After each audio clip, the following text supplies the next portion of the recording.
Bom, visto então o sistema nervoso parte 1 e 2, nós vamos ver agora o sistema nervoso parte 3. Vejamos então, primeiramente, o sistema nervoso periférico. O sistema nervoso periférico ele é formado pelos nervos e gânglios nervosos. Então nós temos aqui os nervos espinhais, os gânglios nervosos, que são essas pequenas esferas aqui. Então, nervos e os gânglios, que estão logo aqui no início dos nervos. A sua função primordial é de levar as informações dos órgãos periféricos até o sistema nervoso central. Nós temos aqui então qualquer sensação que ocorra aqui é transferida através desse sistema nervoso periférico para o encéfalo, levando as informações e depois trazer as respostas desse sistema novamente para os órgãos. O sistema nervoso periférico ele consta de 12 pares de nervos cranianos ligados ao encéfalo, localizados inferiormente no encéfalo, e de 31 pares de nervos espinhais ligados na medula espinhal. Então nós temos aqui a medula espinhal e os nervos espinhais. Aqui também os nervos espinhais ligados então na medula espinhal. Nessa figura nós estamos vendo aqui os 12 pares de nervos cranianos. Então tem o nervo olfatório, nervo óptico e assim por diante, vários nervos, sendo que para nós o principal é o nervo trigêmeo, que é o 5º par craniano, que é esse nervo aqui, o nervo facial, que é o 7º par, o nervo glossofaríngeo, que é o 9º par craniano, e o nervo hipoglosso, que é o 12º par craniano. Então aqui está o sistema nervoso periférico, mostrando então aqui a medula espinhal, aqui os nervos espinhais, em número de 31 pares. Veja aqui os gânglios nervosos, e nessa figura nós estamos vendo esses 31 pares de nervos cranianos em suas regiões. Aqui nós temos 8 na região cervical, 12 na região dorsal, 5 pares na região lombar, aqui 5 pares na região do osso sacro e 1 na região do cóccix. Como são pares, somam-se então 31 pares. O nervo é constituído por vários axônios unidos por tecidos conjuntivos. Então está aqui o axônio, aqui o corpo celular e os dendritos e as terminações do axônio. Os nervos sensitivos levam informações para o sistema nervoso central. Os nervos motores levam as informações até os músculos. Os mistos podem ser sensitivos e motores. E os gânglios nervosos são aglomerados ou um conjunto de corpo celular dos neurônios que ficam fora do sistema nervoso central. Então aqui nós temos o sistema nervoso periférico, os nervos espinhais e aqui os gânglios nervosos. Então os nervos espinhais estão ligados à medula espinhal, como nós vemos aqui nessa figura e também nesta figura aqui. Cada par dos nervos são constituídos por 2 raízes que se unem quando saem da medula.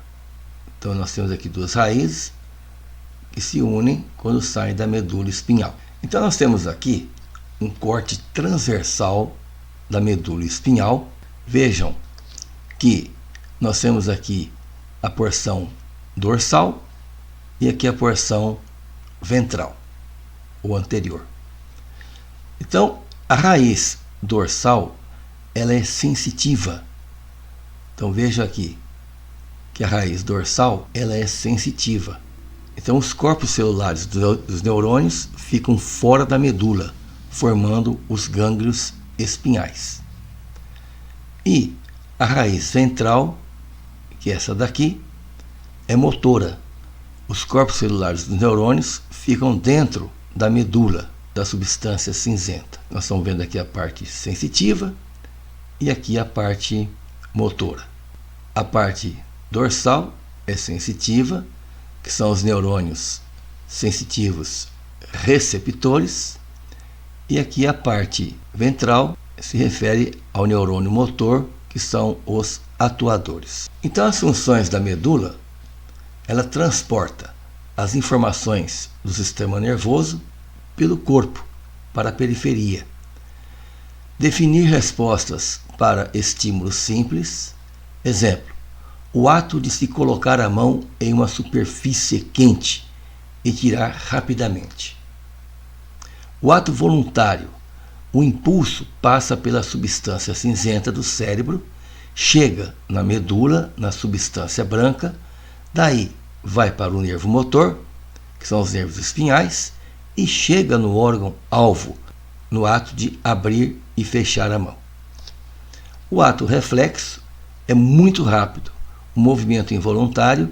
Exemplo: panela quente, o reflexo, a informação chega na medula espinhal, na parte cinzenta, depois vai para os nervos espinhais e no órgão alvo na mão.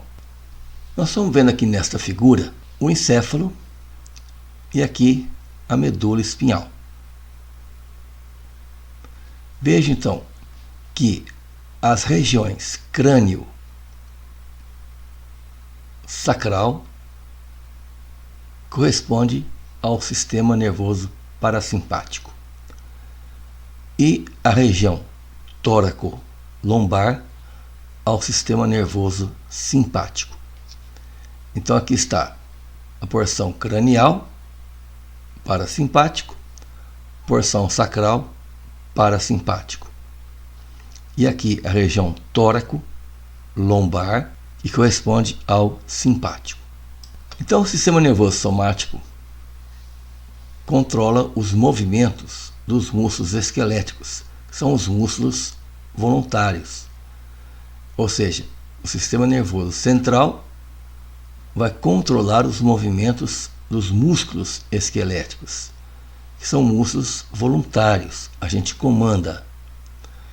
O sistema nervoso visceral, que é o sistema nervoso autônomo, controla os movimentos dos músculos lisos e cardíacos, que são músculos chamados involuntários. Aumenta as secreções das glândulas exócrinas e os critérios são fibras pré- e pós-ganglionares, tamanho dos axônios e farmacológico. Fibras pré-ganglionares, crânio sacral. Então está aqui, do parasimpático. Fibras pós-ganglionares, tóraco-lombar. Aqui, do simpático. O parasimpático, as fibras pré-ganglionares longas e as pós-ganglionares curtas. Então veja aqui, as fibras pré-ganglionares longas e as pós-ganglionares curtas.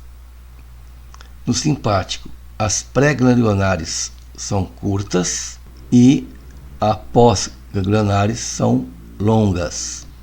O simpático tem as seguintes funções: constrição dos vasos, dilatação da pupila, secreção das glândulas sudoríparas, ereção dos pelos, aceleração do ritmo cardíaco, dilatação dos brônquios, diminuição do peristaltismo e fechamento dos esfíncteres do tubo digestório, aumento da secreção da glândula suprarrenal, aumento da contração da musculatura lisa dos genitais femininos e masculinos, sendo também responsável pela ejaculação.